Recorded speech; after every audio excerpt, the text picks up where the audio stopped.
పెళ్లి పూర్తి కాదు అని మరో ముడిగా చేరుకున్న స్నేహ బంధమిది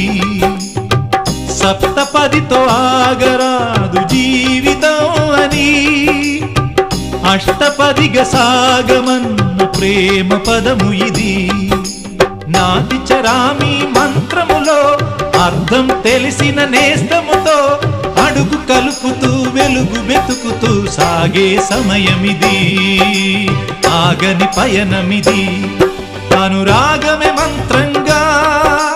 మమత కొలువులో జరుగు పెళ్లికి మంగళ వాయిద్యం పలికింది ఆహ్వానం